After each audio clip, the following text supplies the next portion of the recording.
नमस्कार दोस्तों, एक बार फिर स्वागत है आपका स्टडी जोन क्लासेस के यूट्यूब चैनल पर। तो दोस्तों लास्ट क्लास में हमने डिस्कस किया था एक स्टेप्ड बार थी जिसके अंदर कितना इलोंगेशन होता है। दो केस अपन ने उसके पढ़े थे। एक बार उस पर सेम फोर्स लग रहा था दोस्तों हर पार्ट पे, और एक बार डिफरेंट पार्ट पे डिफरेंट टाइप्स का फोर्स लग रहा था। और दोस्तों अपन ने टॉपिक पढ़ा था कि सेल्फ वेट के कारण कितना इलोंगेशन हो रहा है, उसके बारे में अपन ने डिस्कस किया था दोस्तों। और एक डिस्कस किया था टेम्परेचर स्ट्रेन क्या होती है, जिसे अपन थर्मल स्ट्रेन के नाम से भी जानते हैं। तो दोस्तों उसी श्रृंखला में आगे बढ़ते हुए आज की क्लास में हम डिस्कस करेंगे कुछ और नए टॉपिक्स जो कि हमारे कंसेप्ट को क्लियर करेंगे। तो दोस्तों बात करते हैं कंसेप्ट, आज हम समझते हैं। तो दोस्तों मान लो ये एक बार है, एक रोड है जिसकी लेंथ L है। अब दोस्तों अपन ने क्या किया, इसका टेम्परेचर इंक्रीज किया, तापमान में वृद्धि की। तो दोस्तों अगर अपन इसके टेम्परेचर में वृद्धि करेंगे तो फ्रीली रूप से, स्वतंत्र रूप से क्या होगी, एक्सपेंड होगी। इसकी लेंथ में क्या होगा, इंक्रीजमेंट होगा स्वतंत्र रूप से। अब दोस्तों इसको रोकने टोकने वाला कोई नहीं है, एक समान रूप से इसमें वृद्धि हो रही है, लंबाई में चेंजेज हो रहा है, स्वतंत्र है बढ़ने के लिए। तो दोस्तों जब ये स्वतंत्र बढ़ने के लिए तो इसमें स्ट्रेस प्रोड्यूस हो सकती है क्या, प्रतिबल उत्पन्न हो सकता है क्या। तो दोस्तों जब ये फ्रीली रूप से एक्सपेंड है, स्वतंत्र है, कोई इस पर रोक टोक नहीं है, तो इसमें किसी भी प्रकार की स्ट्रेस प्रोड्यूस नहीं होगी। क्योंकि दोस्तों स्ट्रेस तभी प्रोड्यूस होती है जब कोई रेजिस्टेंस फोर्स, प्रतिरोध या बल इस पे लग रहा हो। तो जब दोस्तों ये स्वतंत्र रूप से बढ़ रही है तो कहीं का रेजिस्टेंस फोर्स इस पे लग रहा है, और जब रेजिस्टेंस फोर्स नहीं लग रहा है दोस्तों तो इसके अंदर स्ट्रेस क्रिएट नहीं हो सकती दोस्तों। तो इस कंडीशन में हम कह सकते हैं कि जो यहाँ पे स्ट्रेस होगी, थर्मल स्ट्रेस, उसका मान क्या रहेगा, 0 रहेगा इस कंडीशन में। ठीक है दोस्तों, ये तो बात होगी फर्स्ट कंसेप्ट की। अब बात करते हैं दोस्तों, मतलब अपन ने क्या किया, ये जो बार है, जो ये छड़ है, इसको दोनों से फिक्स कर दिया, इस तरफ से भी फिक्स कर दिया और इस तरफ से भी फिक्स कर दिया। अब दोस्तों जब इसे फिक्स कर देंगे, इसकी लेंथ वही है L। अब क्या करेंगे, इसका टेम्परेचर बढ़ाएंगे, टेम्परेचर इंक्रीज करेंगे। अब दोस्तों टेम्परेचर इंक्रीज करेंगे तो फैलने की कोशिश करेगी, लंबाई में क्या होगा, वृद्धि होगी। लेकिन दोस्तों इसको अब ये फैलने देगा क्या, ये एक्सपेंड होने देंगे क्योंकि दोनों एंड पर ने क्या कर दिया, फिक्स कर दे। तो दोस्तों ये इसको फैलने नहीं देंगे, मतलब इन्होंने क्या किया, प्रतिरोध उत्पन्न कर दिया, रेजिस्टेंस क्रिएट कर दिया। तो दोस्तों यहाँ पे रेजिस्टेंस क्रिएट हो गया, प्रतिरोध या बल उत्पन्न हो गया। तो यहाँ पे क्या होगा दोस्तों, यहाँ पे थर्मल स्ट्रेस, टेम्परेचर स्ट्रेस क्या हो जाएगी, उत्पन्न हो जाएगी। ठीक है दोस्तों, तो ये अपना डिस्कस हो गया, कंसेप्ट हो गया कि कब थर्मल स्ट्रेस प्रोड्यूस होगी और कब थर्मल स्ट्रेस प्रोड्यूस नहीं होगी। दोस्तों ये क्वेश्चन एग्जाम में काफ़ी बार आ चुका है कि एक रोड है जिसकी लेंथ L है, उसके टेम्परेचर को अपन इंक्रीज कर रहे हैं तो उसमें कौन सी स्ट्रेस प्रोड्यूस होगी। तो आंसर रहेगा उसमें किसी प्रकार की स्ट्रेस प्रोड्यूस नहीं होगी। अब दोस्तों एक इंपॉर्टेंट कंसेप्ट और समझते हैं। अब मान लो यही हुआ रोड है जिसकी लेंथ L है, इस रोड को अपन ने दोस्तों दोनों एंड से फिक्स कर दिया। फर्स्ट केस में तो दोस्तों अपन ने क्या किया, इसका टेम्परेचर इंक्रीज किया, टेम्परेचर को क्या किया, इंक्रीज किया। सेकंड केस की बात करते हैं दोस्तों। सेकंड केस में वही रोड, ये इसकी लेंथ L, ये इसको दोनों एंड से फिक्स कर दिया। अब सेकंड केस में मैंने क्या किया दोस्तों, इसका टेम्परेचर डिक्रीज किया। तो दोस्तों जब दोनों एंड फिक्स कर दिए और एक बार टेम्परेचर इंक्रीज किया और एक बार टेम्परेचर डिक्रीज किया, तो ये तो कन्फर्म है कि इसके अंदर थर्मल स्ट्रेस प्रोड्यूस होगी। लेकिन यहाँ पे क्वेश्चन ये है दोस्तों कि कौन से पार्ट के अंदर, इस वाले पार्ट के अंदर या इस वाले पार्ट के अंदर, कौन से पार्ट के अंदर तो टेंसाइल स्ट्रेस प्रोड्यूस होगी और कौन से पार्ट के अंदर कंप्रेसिव स्ट्रेस प्रोड्यूस होगी, उसके बारे में अपन डिस्कस करते हैं। तो दोस्तों यहाँ पे अपन ने टेम्परेचर बढ़ाया, टेम्परेचर बढ़ाया तो ये छड़ प्रसारित होने की कोशिश करेगी, एक्सपेंड होने की कोशिश करेगी।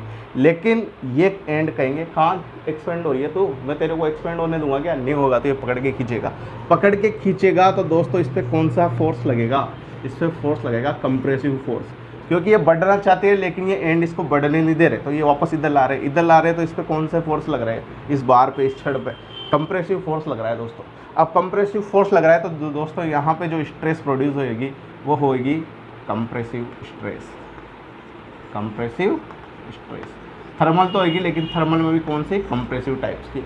अब दोस्तों बात इसकी करते हैं, टेम्परेचर अपन घटा रहे हैं, टेम्परेचर कम कर रहे हैं, तो सिकुड़ने की कोशिश करेगी, सिकुड़ने की कोशिश करेगी छड़। तो ये एंड इसको सिकुड़ने देंगे कि सिकुड़ने नहीं देंगे, ये पकड़ के इनकी तरफ खींचेंगे। अब पकड़ के इनकी तरफ खींचेंगे दोस्तों तो रोड पे कौन सी स्ट्रेस लगेगी, यहाँ पे, तो रोड पे जो स्ट्रेस प्रोड्यूस होगी यहाँ पे होगी टेंसाइल स्ट्रेस। तो दोस्तों रेलवे के एग्जाम में ये क्वेश्चन काफ़ी बार पूछा जा चुका है कि जब ये से केस रहते हैं तो किस में टेंसाइल स्ट्रेस प्रोड्यूस होगी, किस में कंप्रेसिव स्ट्रेस प्रोड्यूस होगी। दोस्तों इंपॉर्टेंट कंसेप्ट है, ठीक है दोस्तों। अब बात करते हैं इसके फॉर्मूले की कि टेम्परेचर स्ट्रेस या थर्मल स्ट्रेस का फॉर्मूला क्या होता है, ठीक है दोस्तों। तो अब हम आगे चलते हैं।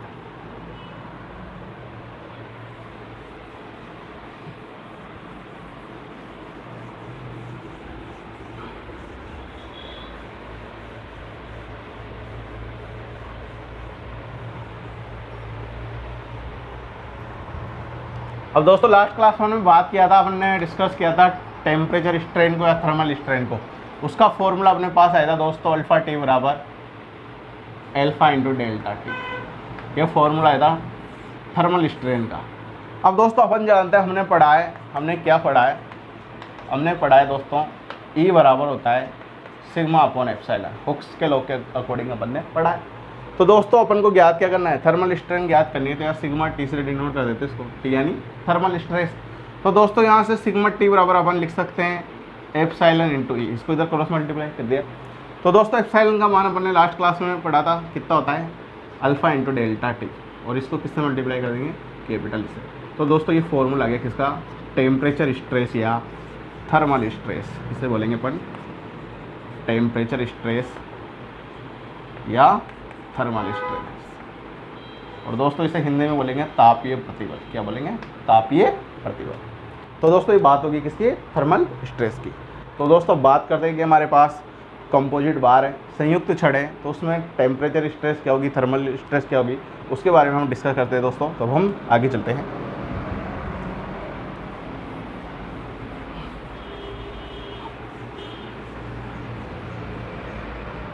तो दोस्तों अगला टॉपिक है अपना thermal stress, thermal stress in composite bar.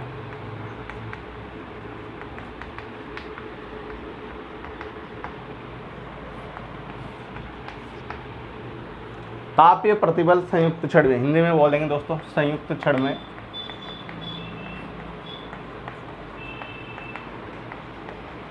तापीय प्रतिबल। अब दोस्तों यहाँ पे इसको समझते हैं। ये मान लो दोस्तों एक स्ट्रिप है अपने पास ब्रास की और एक स्ट्रिप है स्टील की, मान लो इसका एक एंड अपन ने फिक्स कर दिया दोस्तों। ये जो स्ट्रिप है दोस्तों ये है स्टील की और ये स्ट्रिप है दोस्तों मान लो ब्रास की, ब्रास यानी पीतल की, जिसकी लेंथ कितनी है दोस्तों, ये मान लिया अपन ने एल इसकी लेंथ है। अब दोस्तों अपन ने क्या किया, इसके टेम्परेचर में वृद्धि करी, तापमान में वृद्धि करी, टेम्परेचर इंक्रीज किया। अब दोस्तों टेम्परेचर इंक्रीज करेंगे तो यहाँ पे क्या होगा, इनमें एक्सपेंशन होगा। ये मान लो ये एक्सपेंशन हुआ इसमें,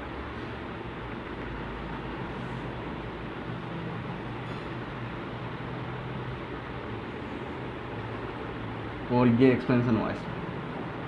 तो दोस्तों एक स्ट्रिप तो यहाँ तक एक्सपेंशन हुई और एक स्ट्रिप यहाँ तक एक्सपेंशन हुई। ये वाली तो स्टील की और ये वाली अपनी है ब्रास की। तो दोस्तों स्टील वाली में तो एक्सपेंशन कम हुआ, अब ब्रास वाली में एक्सपेंशन ज़्यादा हुआ।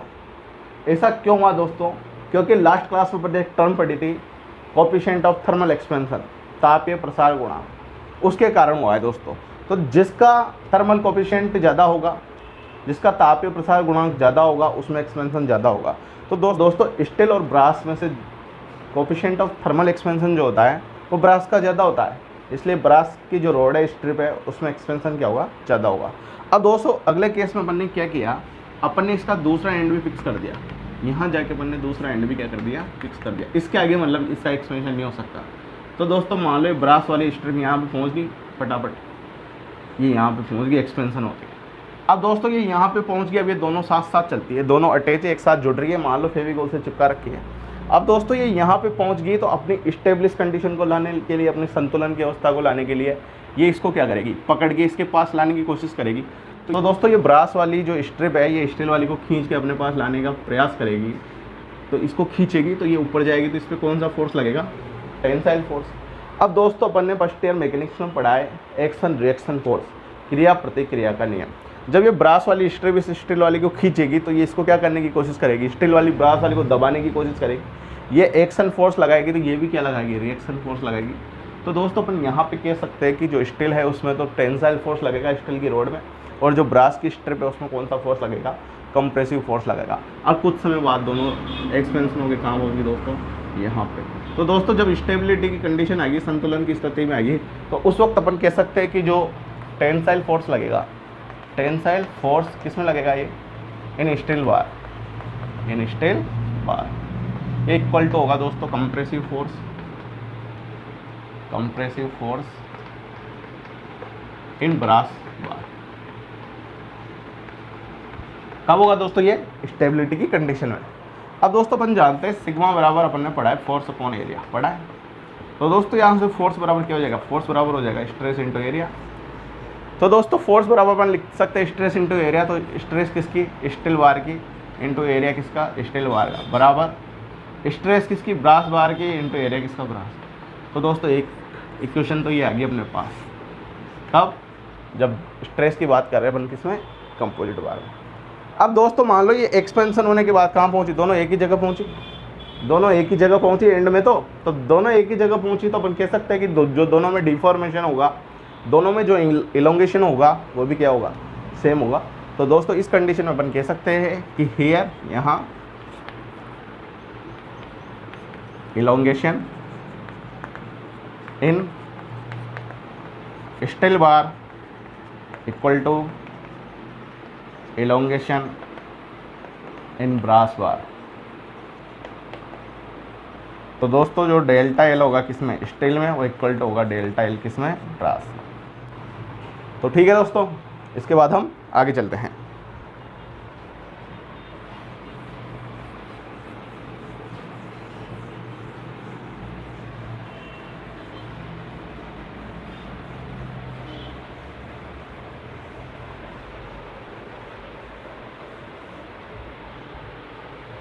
तो दोस्तों अब हम इस टॉपिक पे बेस इक्वेशन करते हैं, जिससे ये कंसेप्ट हमारा और अच्छे से क्लियर हो जाए। तो दोस्तों जिस क्वेश्चन के बारे में अपन डिस्कस करने जा रहे हैं वो क्वेश्चन आपकी स्क्रीन पर ये रहा। तो क्वेश्चन है दोस्तों, a steel rod 10 mm in diameter and 1 metre long is heated from 20 degree Celsius to 120 degree Celsius. तो दोस्तों एक स्टील रोड है जिसका डायमीटर यानी व्यास अपन को दे रखा है 10 mm और उसकी लेंथ है L बराबर 1 मीटर। और दोस्तों अपन ने उसको हीटेड किया, तो डेल्टा टी जो आ जाएगा, कहाँ से कहाँ तक उसे हीट किया, 20 डिग्री सेल्सियस से 120 डिग्री सेल्सियस तक उसे हीट किया, गर्म किया। तो दोस्तों टेम्परेचर डिफरेंस कितना आ जाएगा, 120 में से 20 माइनस कर देंगे बंद, तो डेल्टा टी का मान आ गया दोस्तों 100 डिग्री सेल्सियस। ठीक है दोस्तों, इसके आगे बात करते हैं। ई का मान दे रखा है 200 गीगा पास्कल। ई का मान कितना दे रखा है, 200 गीगा पास्कल। तो दोस्तों 200 गीगा का मतलब होता है 10 की घात 9 और पास्कल का मतलब न्यूटन पर। ठीक है दोस्तों, इसके बाद बात करते हैं आगे। एंड अल्फा बराबर, अल्फा का मान दे रखा है दोस्तों, अल्फा बराबर है इंटू 10 की घात -6 प्रति डिग्री सेल्सियस। आगे क्वेश्चन कह रहा है दोस्तों, if the road is not free to expand. तो दोस्तों यहाँ पे जो रोड है फ्रीली रूप से एक्सपेंड होने के लिए नहीं है, तो मतलब उसमें क्या होगा, थर्मल स्ट्रेस क्रिएट होगा, क्योंकि वो फ्री रूप से एक्सपेंड नहीं हो रही है, ऐसा क्वेश्चन में बोल दिया गया है। आगे कह रहा है the thermal stress developed is. तो कौन सी थर्मल स्ट्रेस इसमें प्रोड्यूस होगी, ये अपन से पूछा है। तो दोस्तों टेम्परेचर को अपन इंक्रीज कर रहे हैं और दोनों एंड उसके फिक्स हैं, तो टेम्परेचर को इंक्रीज करेंगे तो वो एक्सपेंड होने की कोशिश करेंगे, लेकिन वो एंड उसको एक्सपेंड नहीं होने देंगे। तो कौन सी स्ट्रेस प्रोड्यूस होगी दोस्तों, कंप्रेसिव स्ट्रेस प्रोड्यूस होगी। तो दो ऑप्शन तो अपने ऐसे खत्म हो गए टेंसाइल वाले, मतलब आंसर आएगा तो कंप्रेसिव में से आएगा। तो दो तुक्के तो खत्म, अब दो तुक्के बचे दोस्तों, उसके बारे में डिस्कस करते हैं। तो दोस्तों बात करते हैं अपन क्वेश्चन के सॉल्यूशन की। तो दोस्तों अपन जानते हैं, अभी हमने पढ़ा कि जो थर्मल स्ट्रेस का फॉर्मूला होता है वो होता है सिग्मा टी बराबर अल्फा डेल्टा टी इंटू ई। तो दोस्तों अल्फा का मान अपन को क्वेश्चन में दे रखा है, डेल्टा टी का मान अपन को क्वेश्चन में दे रखा है, और ई का मान अपन को क्वेश्चन में दे रखा है। दोस्तों फॉर्मूले में वैल्यू पुट करनी है, जिसमें अपना क्या आ जाएगा, आंसर आ जाएगा। और दोस्तों देख लो कौन से एग्जाम में आया हुआ क्वेश्चन है, IAS 2003, IES 1987, 2000, 2006। तो दोस्तों जो IAS के क्वेश्चन है वही रिपीट होता है SSC JEE में। तो IAS के क्वेश्चन अपन को बहुत अच्छे से समझ है। तो दोस्तों क्वेश्चन में कुछ नहीं है, अगर फॉर्मूला अपन को याद होगा तो आराम से अपन क्वेश्चन को सॉल्व कर सकते हैं। और अपन को ये पता होना चाहिए गीगा का मतलब क्या होता है। ये अगर अपन को ये यूनिट चेंज करने आ गई तो न्यूमेरिकल में तो कोई परेशानी नहीं आएगी। तो अल्फा का मान दोस्तों 12 इंटू 10 की घात -6, डेल्टा टी का मान हो गया दोस्तों 100, और ई का मान है दोस्तों 200 इंटू 10 की घात 9। अब दोस्तों यहाँ पे जो डेल्टा टी का मान है वो अपन को डिग्री सेल्सियस में रखना है, और अल्फ़ा का मान प्रति डिग्री सेल्सियस में रखना है, क्योंकि इसकी यूनिट ये होती है। तो क्योंकि दोस्तों यहाँ पे ये प्रति डिग्री सेल्सियस में रहेगा अल्फ़ा, और ये डिग्री सेल्सियस में रहेगा, तो ये बटा में डिग्री सेल्सियस है और ये मल्टीप्लाई में डिग्री सेल्सियस है, तो डिग्री सेल्सियस से डिग्री सेल्सियस कट जाएगा। और दोस्तों जो ई की यूनिट रहेगी वही किसकी यूनिट आ जाएगी, स्ट्रेस की यूनिट आ जाएगी। और अपन जानते भी है कि जो ई की यूनिट होती है वही किसकी यूनिट होती है, स्ट्रेस की। तो दोस्तों इसको सोल्व करने पे जो भी आंसर आ जाएगा वो आंसर आ जाएगा अपना किसका, न्यूटन पर मीटर स्क्वायर। तो ठीक है दोस्तों, इस प्रकार से हम क्वेश्चन को सॉल्व कर सकते हैं। इसके बाद हम आगे चलते हैं।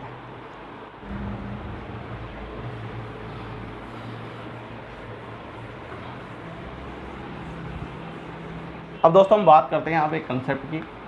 दोस्तों अपन ने एक फॉर्मूला पढ़ा डेल्टा एल का, कि किसी भी रोड में किसी भी बार में जो एलोंगेशन होता है उसका फॉर्मूला अपन ने पढ़ा, डेल्टा एल बराबर होता है एफ एल अपॉन ए। तो दोस्तों ये जो अपन ने फॉर्मूला डिस्कस किया था वो एक बार के लिए किया था जिस पे एक फोर्स लग रहा था और जिसकी लेंथ एल थी, तो उसमें कितना एलोंगेशन होगा उसके बारे में अपन ने डिस्कस किया था। तो दोस्तों जो ये स्ट्रिप थी, जो ये छड़ थी, इसका एरिया क्या था, इसका क्रॉस सेक्शनल एरिया क्या था, एक समान था, यूनिफॉर्मली रूप से समान था, मतलब चेंज नहीं हो रहा था। तो अपन ने डेल्टा एल का मान निकाल लिया। मतलब दोस्तों जो ये फॉर्मूला अपन ने पढ़ा ये यूनिफॉर्मली क्रॉस सेक्शन एरिया के लिए पढ़ा। अब दोस्तों मान लो अपन ने ये बार, ये एक टेपर बार है, ये कौन सी बार है, ये टेपर बार है। अब दोस्तों इसका एरिया जो है यूनिफॉर्मली रूप से चेंज हो रहा है। मान लो इसका जो स्मॉल एंड है इसका डायमीटर मैंने d1 मान लिया, और दोस्तों इसका जो ये लार्ज एंड है, बड़ा वाला एंड है, इसका डायमीटर मान लिया अपन ने d2, और इसकी लेंथ है दोस्तों l। तो दोस्तों यहाँ पे यूनिफॉर्मली रूप से क्या हो रहा है, क्रॉस सेक्शनल एरिया चेंज हो रहा है। तो यहाँ पे अपन इसके इलोंगेशन के लिए, इस टेपर बार के इलोंगेशन के लिए ये फॉर्मूला यूज नहीं कर सकते, क्योंकि ये यूज़ तभी कर सकते हैं जब एरिया क्या हो, यूनिफॉर्म हो।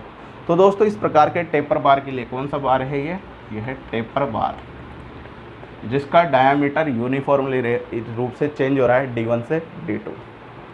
अब दोस्तों जब इसका डायामीटर चेंज हो रहा है तो इसका पूरा एरिया चेंज हो रहा है। अब एरिया चेंज हो रहा है तो दोस्तों यहाँ पे इलोंगेशन का जो फॉर्मूला रहेगा वो रहेगा 4f l upon pi e d1 into d2। यहाँ कैपिटल एल कर लो क्योंकि कैपिटल एल मान लिया अपन ने। तो दोस्तों इसका फॉर्मूला क्या आ गया, इसका फॉर्मूला क्या, डेल्टा एल बराबर 4f l upon pi e d1 d2। तो दोस्तों इसका डेरिवेशन अपने किसी भी काम का नहीं है, अपन को डायरेक्ट फॉर्मूला याद रखना है, क्योंकि कंपटीशन के अंदर फॉर्मूले से अपन को काम रहेगा। ठीक है दोस्तों, तो किसी भी टेपर बार में अपन को इलोंगेशन निकालना हो जिसका डायमीटर चेंज हो रहा है कहाँ से, d1 से d2, और जिसकी लेंथ l है, तो अपन इलोंगेशन का फॉर्मूला ये रहेगा 4f l upon pi e d1 d2।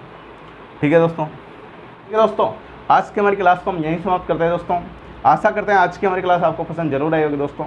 यदि फिर भी आपको कहीं ना कहीं कोई कन्फ्यूज़न हो तो आप कमेंट बॉक्स में जरूर टाइप करो, हम आपका कन्फ्यूज़न दूर करने की जरूर कोशिश करेंगे दोस्तों। और दोस्तों आपसे रिक्वेस्ट हो, यदि आपको क्लास पसंद आ रही हो तो अधिक से अधिक लाइक करें, शेयर करें, और दोस्तों अभी तक आपने हमारा चैनल सब्सक्राइब नहीं करा हो तो सब्सक्राइब जरूर करें दोस्तों, क्योंकि लाइक और सब्सक्राइबर बढ़ेंगे तभी दोस्तों और ज़्यादा मोटिवेशन मिलेगा और दमदार तरीके से मैं आपके सामने पेश आऊँगा। ठीक है दोस्तों, thank you my dear friends, जय हिंद, जय भारत।